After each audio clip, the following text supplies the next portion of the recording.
Welcome, everybody, to another Village Torah portion discussion with me, your host, Rabbi Drew. And this week's Torah portion is Devarim. That's right. It is the very first Torah portion in the book of, in Hebrew, Devarim, in English, Deuteronomy. We have, as of last week, finished the book of Numbers. So we are now in the final book.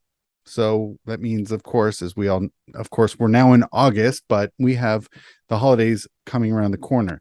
So the book of Deuteronomy, and certainly in this Torah portion of Devarim, it's really the final addresses. This is the introduction of the final addresses by Moses, as he gets ready to really sort of to end everything. I mean, he is, as we've seen in recent Torah portions, his brother has passed away, other people have passed away, and he's now already provided the leadership. He's passed it on to Yehoshua ben Nun, so he already has someone waiting in the wings to take up the mantle of leadership from him, following his impending demise. Now, what we have is, I mentioned the beginning of this oratory, and we can go through the Torah portion. It's kind of amusing to me because the last 2 years, what we have done for this Torah portion are more of an overview.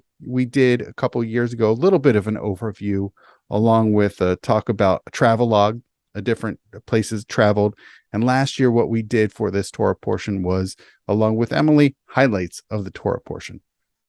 But instead of talking really about anything really in the Torah portion, I wanted to speak about the very beginning of this week's Torah portion and see what's going on with Moses, and more importantly, the rabbinic sages, our sages, and how they viewed this, at least this introduction here. So without further ado, we are now going to go into it. So we're going to start off with the first 5 verses here in the book of Deuteronomy. These are the words that Moses addressed to all Israel on the other side of the Jordan, through the wilderness in the Arava near Suf, between Paran and Tophel, Lavan, Chatzerot, and Di Zahav. It is 11 days from Chorev to Kadesh Barnea by the Mount Seir route. It was in the 40th year, on the first day of the 11th month, that Moses addressed the Israelites in accordance with the instructions that the Lord had given him for them, after he had defeated Sihon, king of the Amorites, who dwelt in Heshbon, and King Og of Bashan, who dwelt at Ashtaroth and Edrei. On the other side of the Jordan, in the land of Moab, Moses undertook to expound this teaching, saying. So this is prologue. This is setting up the scene of when, where, who, all of these factors before now going into the meat of what he is now going to address the Israelites. Now, I mentioned this is the beginning, and there's certainly a lot of questions that we could come up with here.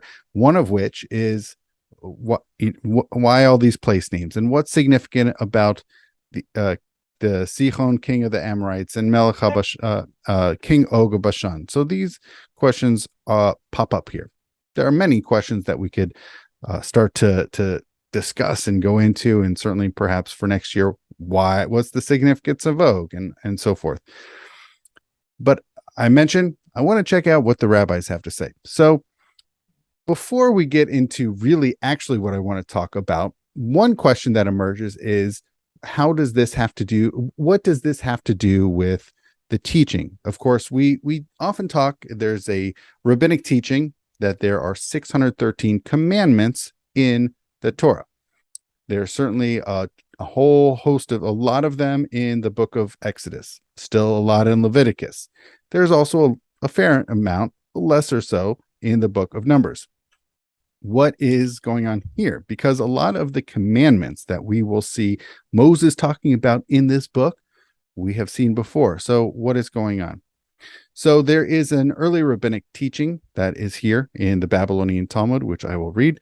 Rabbi Yishmael says general statements of principles were said at Sinai, and the details of these commandments in the tent of meeting. Rabbi Akiva says general statements and the details were said at Sinai, repeated in the tent of meeting, and then a third time now here in the plains of Moab in the book of Deuteronomy. This is an interesting conversation between these two second century rabbis discussing how does this work out? What is the timeline of the teachings of these mitzvot? Is it just general and then particular, or general, particular, and then repeat? I'm going to set those aside, but certainly something to have in the back of one's mind that according to the second century sage Rabbi Akiva, this was one of those occurrences. Okay, but that's actually not the focus. Here in Sifrei Devarim, it is an early rabbinic midrash. These are the words which Moses spoke. Now, did Moses prophesy only these? Did he not write the entire Torah? What then is the intent of these are the words? We are hereby taught that they were words of rebuke, such as Yeshurun grew fat and it kicked. So this really sets out, and I will point out that even though we are so used to rabbis disagreeing with one another and on so many different topics, just like we just saw between Rabbi Yishmael and Rabbi Akiva, that how was this process working as far as when were certain things taught, when were they repeated? That is certainly up for debate. But one fascinating thing that we see here that is apparently not up for debate was what is going on. Well, in the rabbi's mind, it was a matter of rebuke. Now, it is, I don't know about you, but certainly for me, it is not typically, certainly if you were to go ahead, and I'm not going to stop you, if you want to go ahead and read all of this Torah portion, I would not necessarily think coming to my head that rebuke is how I would describe what Moses is doing here. But for whichever reasons, the rabbis have it in their minds that this is something that is part of, it might be a subtext of what is going on here. So, for instance, and they continue on in this line of thinking, to all of Israel, if he rebuked only some of them, those who were not present would have contended, this is what you heard from the son of Amram, and you did not object thus and thus. Had we been there, we would have objected 4 or 5 times for everything that he said. Interesting line of suggestion, but even so, this is meant to rebuke all of them. Therefore, Moses assembled all of them, great and small, and said to them, anyone who has any objection, let them come and state it. Okay, lovely. So this is really a doubling down. I mean, the rabbis are clearly interested in perceiving this as, or clearly perceive it as this matter of rebuke, and they've now thought about it, that it is meant to be intended for all of Israel to be present in here. Okay, now we're going to continue in this midrash of exploring some of the terms here, some of the phrases, and how do they fit in with this rebuke. Across the Jordan, we are hereby taught that Moses rebuked them for what they did across the Jordan. In the desert, we are hereby taught that he rebuked them for what they did in the desert. They took their small sons and daughters and threw them into Moses' lap and said to him, what provisions did you make for these? What livelihood did you provide for them? Rabbi Yehuda, now this is someone who I mentioned earlier, Rabbi Yishmael and Rabbi Akiva, so he lives later on in the 2nd century. He lives in the subsequent generation. He says, this in the desert refers to Exodus 16:3, and the children of Israel said to Moses and Aaron, would that we had died by the hand of the Lord in the land of Egypt. Okay. Another approach, what is this? In the desert, it comprises all that they did in the desert. Okay.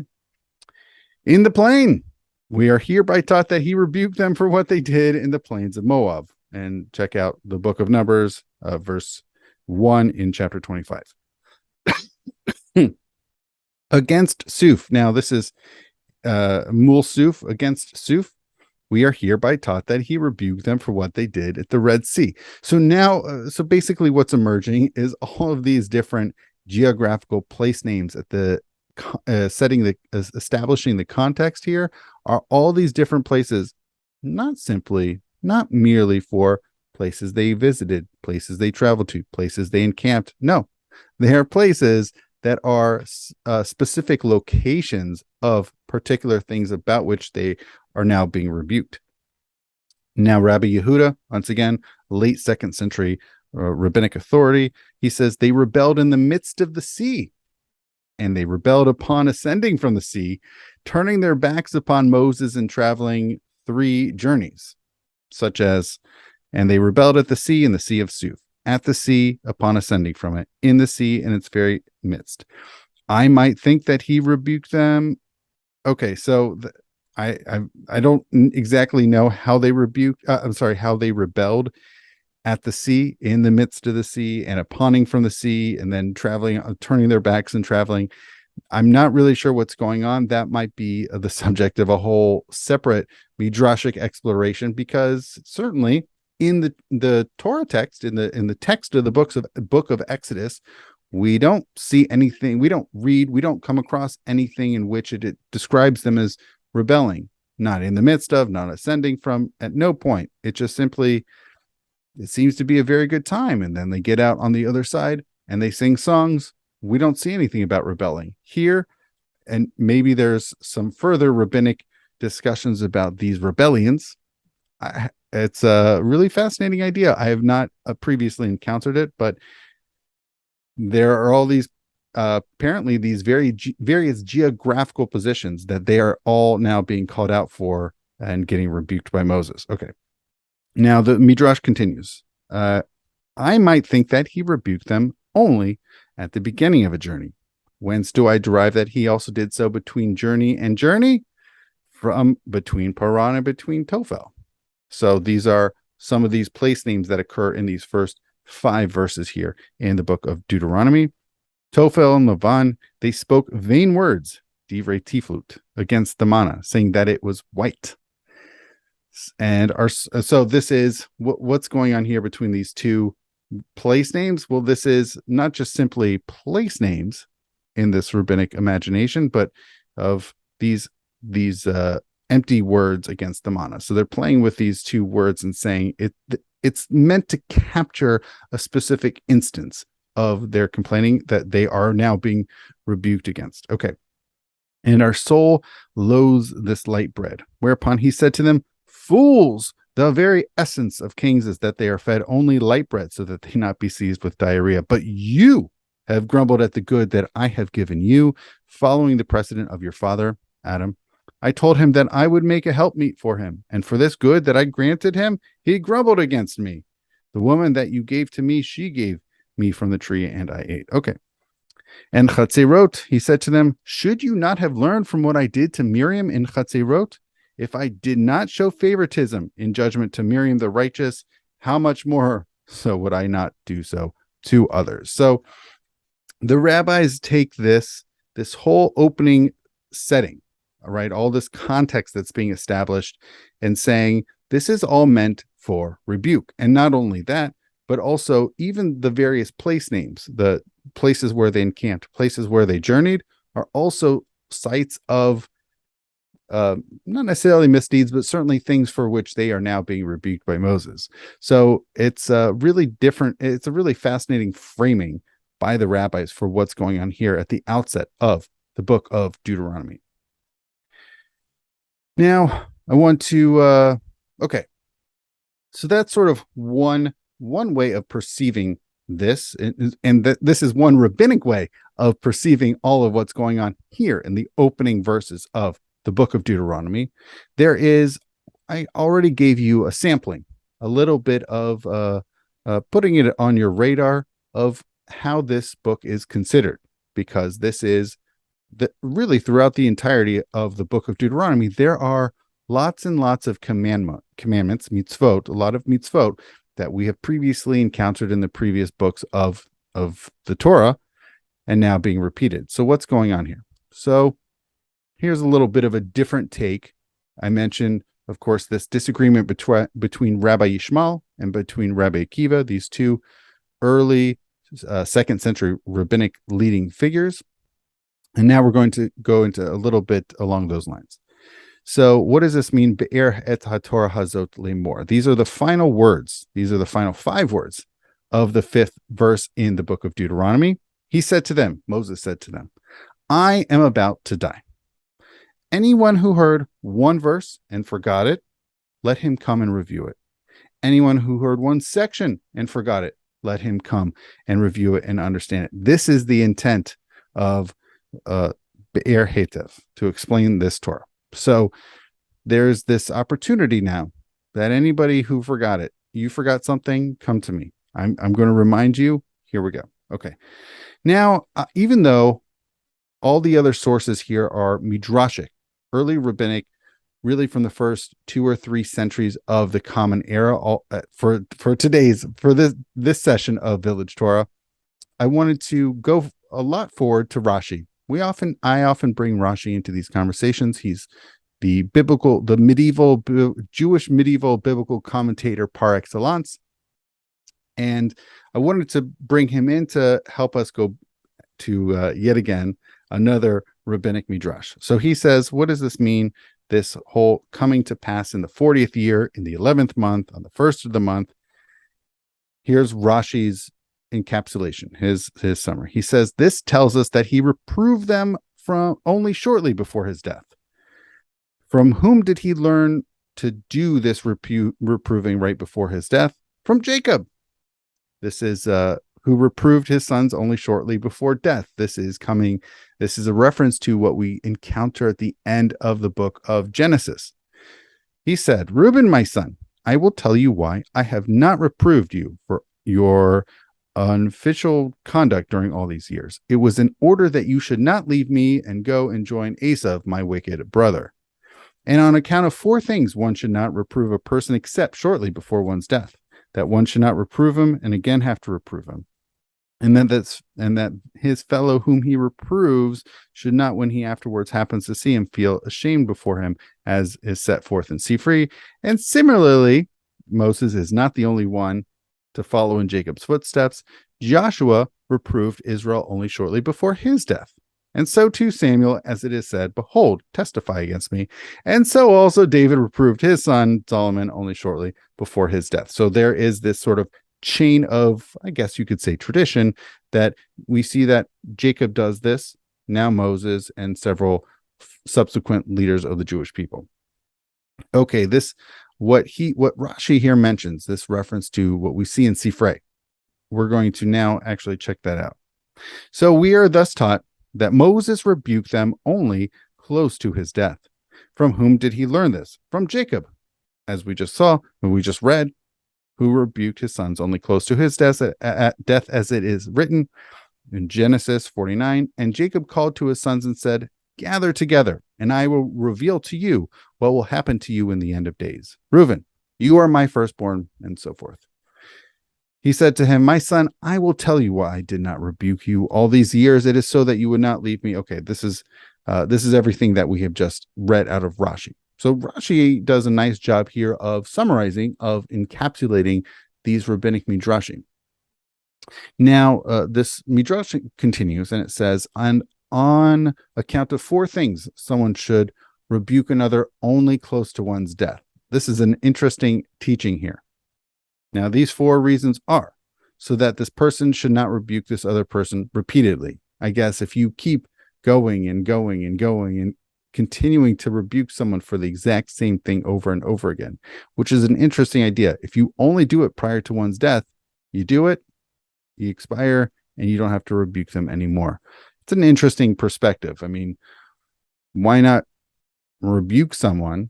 Because it's clearly something that is problematic, clearly something that is probably bothering the person who is noticing and rebuking the person, and they could hopefully fix their conduct, fix their behavior going forward. So it's a little bit unclear, at least to me, why you would only want to do this only one time. But moving on.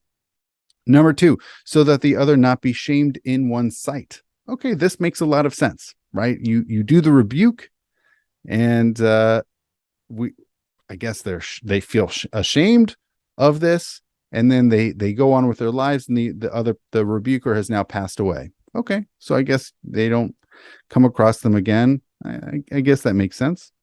Number 3, so that the rebuker not bear a grudge in the rebuker's heart. For the rebukee to not fix their conduct. That's really interesting. That's an interesting move. And number 4, so that the rebuked not leave the rebuker and go elsewhere. So that's following up on this model of we just read about Jacob, where Jacob did not want Reuben to then go follow his evil brother Esau. Okay. So these are certainly some fascinating ideas that emerge all from really just these first 5 verses in the book of opening up the book of Deuteronomy. It's funny for me, I certainly was thinking more along the lines of that rabbinic dispute between those the 2nd century rabbis, Rabbi Yishmael and Rabbi Akiva. What's going on here? Is this a second time? Is this repeating all the mitzvot, the commandments? How does this all play out? How does this work? Because that's, curious to know what the commandments are, curious to know what the mitzvot are. But this other notion here, that the rabbis are picking up on this notion of rebuking. Moses is now coming to the end of his life. And yes, we did see in one of these midrashim that it talks about, you know what? If you may have forgotten a verse or an entire section of the Torah, you know what? Go to Moses. This is his final, this is his swan song, his final set of addresses. This is a good time to learn from Moses himself.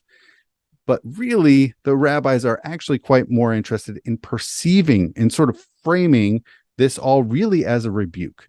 Now, I'm not exactly sure why they see this. They don't explain exactly, at least in none of the midrashim, in none of the texts that we have encountered, do they say, you know what, this seems awfully like Moses is rebuking them, and here's why.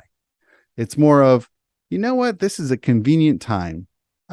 I also wonder if what's going on for the rabbis, that, they feel bad for Moses. He is leading the Israelites. He is leading our ancestors. He is leading the Jewish people. And there has been no shortage of frustrations that they have provided him. And it almost, I wonder if they see this as sort of a cathartic moment for Moses, that yes, he is recounting everything that has taken place. And yes, this is a summary of things, just going back and saying, you know what, we had this experience and that experience and such, but you know what, I haven't really told you how I really feel.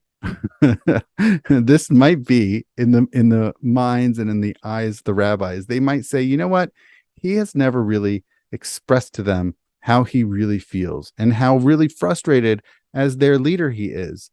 And now he is taking this moment. Sure, he is going back over where they have traveled. And sure, he's going back over their experiences. And sure, he is talking to them about the various mitzvot and commandments that he is now reminding them.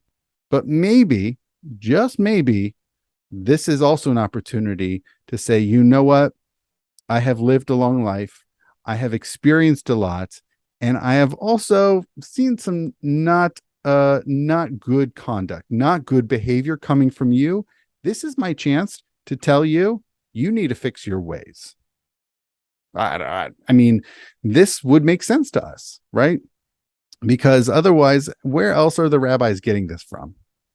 Because it's not that clear in the text. And yes, later on in the book of Deuteronomy, yes, there are moments where he talks about when good things happen and when bad things happen. So there's this notion of reward, and certainly what happens if you do bad things.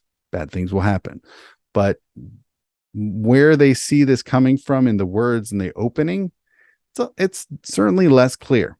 But maybe if we look at their words, we see where they're coming from, the rabbis saying, you know what, maybe Moses just needed to get this off of his chest and try to set them on a straight path.